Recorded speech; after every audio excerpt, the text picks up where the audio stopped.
हनुमान जी को भी रखे हो, बोलना हनुमान जी हम पूरा 7 परिवार हैं।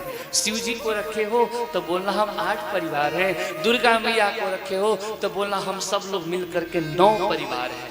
यह भाव रखना, भगवान भी तुम्हारे साथ खेलेंगे कूदेंगे और जब तुम्हें जो चाहिए ना वो तुम्हारे साथ खड़ा रहेंगे। ये सच है, ये होता है पूजा, ये होनी चाहिए भाव। ये भाव रखिएगा तो भगवान कहीं दूर थोड़े नहीं है। हरि व्यापक सर्वत्र समाना, प्रेम ते प्रकट वही मैं जाना। हरि व्यापक सर्वत्र समाना, प्रेम ते प्रकट वही मैं जाना। हरि व्यापक सर्वत्र समाना, प्रेम ते प्रकट वही मैं जाना।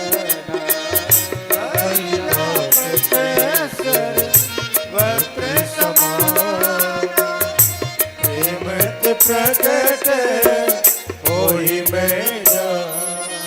वो भगवान ही हैं जो अहमेवा समेवाग्रे नान्यद्य सदसत्परम। वो सृष्टि से पहले भी थे, सृष्टि के मध्य में भी हैं, और जब संपूर्ण सब कुछ यहाँ तक कि सूर्य चंद्रमा आकाश तारा कुछ नहीं बचता हो, महाप्रलय के अधीन हो जाता है, तब भी वो परमात्मा ही बचता है और उसी के उदर में संपूर्ण ब्रह्मांड का वास हो जाता है। तभी तो माता कौशल्या ने और माता देवकी ने कहा कि ब्रह्मांड निकाया निर्मित माया, रोम रोम प्रतिवेदक है। मम उरसो वासी यह उपहासी, सुनत धीर मत फिर नारद। जो संपूर्ण ब्रह्मांड को अपने उदर में विलीन कर लेता है, स्थापित कर लेता है, धारण कर लेता है, वो संपूर्ण ब्रह्मांड को अपने उदर में धारण करने वाला मुझ कौशल्या मुझ देवकी के गर्भ में कैसे आ गया। ये तो सोच सोच करके मेरी मति मेरी बुद्धि में स्थिरता ही नहीं समा रही है। मैं तो पागल है, मैं तो पागल सी होती जा रहा हूँ। ये कैसे संभव हो गया? संपूर्ण ब्रह्मांड को धारण करने वाला आज मेरे महाप्रलय के समय में सब कुछ भगवान अपने उदर में समाहित कर लेते हैं। इसीलिए माई बाप भगवान को एक बार भाव से भोग लगा दोगे ना, और भगवान जिस दिन भोग को ग्रहण करके तृप्त हो जाते हैं, उस समय पूरा त्रैलोक्य तृप्त हो जाता है। पूरा सुदामा जी के चरित्र में हम लोग कल दर्शन करेंगे। जब सुदामा के पास कुछ नहीं बचा, एक अन्न का साबुत कण था, एक लगा के क्या करें, ठाकुर को भगवान को भोग लगाएं कि खुद। सुदामा ने एक अन्न के कण को, दाने को भी भगवान को अर्पण कर दिया, भगवान को समर्पित कर दिया, और स्वयं पति पत्नी पूरे बच्चा सहित भूखे रह गया महाराज। तभी जब सुदामा गए ना, तो भगवान तो तीनों मुट्ठी पूरे तंडुल को खा करके और सुदामा को त्रैलोक्य देने जा रहे थे। 2 मुट्ठी में 2 लोग का ऐश्वर्य दे दिए, तीसरा में लक्ष्मी जी जाकर पकड़ ली। रुक्मिणी मैया ये क्या कर रहे हो आप? सुदामा बनोगे, हमें सुशीला बनाओगे? 2 मुट्ठी खाकर 2 लोग दे दिए, तीसरा भी देकर स्वयं सुदामा बनना चाह रहे हो क्या?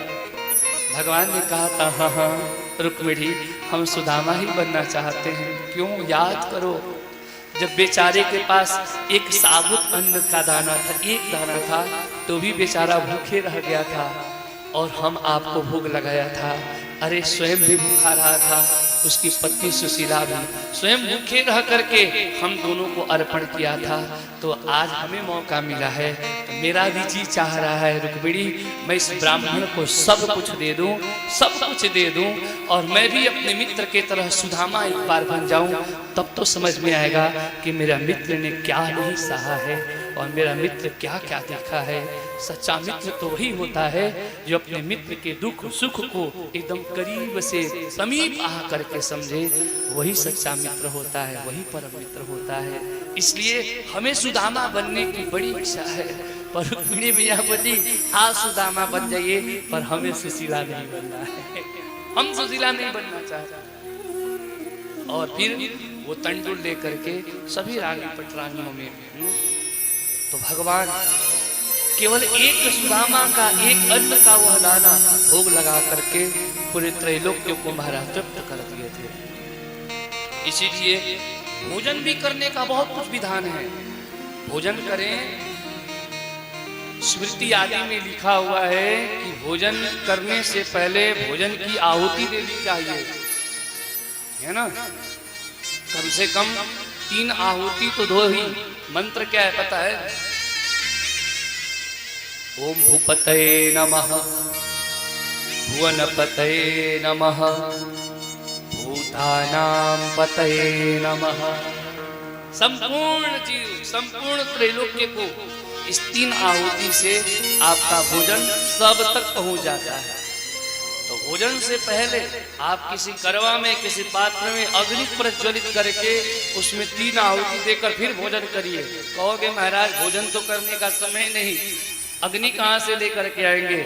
उसका भी विकल्प है कि अग्नि नहीं तो हाथ में जल लेकर के ही आप अपने पात्र के आगे जल छोड़ दीजिए और उसमें 3 आहुति के रूप में 3 ग्रास जो भी है आपकी थाली में, उन 3 ग्रास को रख दीजिए। भूपतये नमः, भुवनपतये नमः, भूतानां पतये नमः, तवर्तन्तेन परिसिंचामि, सत्यन्तेन परिसिंचामि। ऐसे जल लेकर के आचमन करते हुए नेत्र में लगा करके, शिखा रखे हैं तो फिर शिखा को खोल करके और फिर 5 ग्रास पहले लेना चाहिए। प्राणाय स्वाहा, पानाय स्वाहा, व्यानाय स्वाहा, उदानाय स्वाहा, समानाय स्वाहा। फिर जल को नेत्र में लगा करके और उसके बाद भोजन करने का प्रक्रिया है महाराज। जो कर्मनिष्ठ ब्राह्मण होते हैं ना वो सब ये करते हैं, हम लोगों ने भी किया। अब वो भले कुछ अब टेबल ओबल लग जाता है तो लगता है कि कोई क्या कहेगा, फिर भी जहाँ मौका मिलता है वहाँ करते हैं। लेकिन जिस समय हम लोगों ने गुरुकुल में पढ़ा, काशी सर्व विद्या की राजधानी, उस सर्व विद्या की राजधानी में एक विद्या गुरुकुल है जिसका नाम ज्ञान प्रवाह संस्कार अनुष्ठान केंद्र है। बड़ा अद्भुत विद्यालय।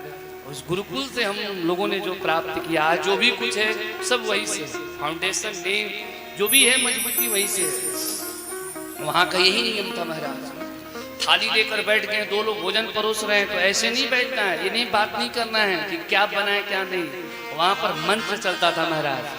आज रुद्राष्ट अध्याय के 4था अध्याय पढ़े हैं तो 4था अध्याय का आवृत्ति चल रहा है, भोजन एक लोग परोस रहे हैं। जब पूरा भोजन परोसा जाता है तब फिर नाभ्या आसीद अंतरिक्ष मंत्र, अहम वैश्वानरो भुक्त्वा प्राणी नाम देहमास्तः, ये सब आदि प्रक्रिया करते थे।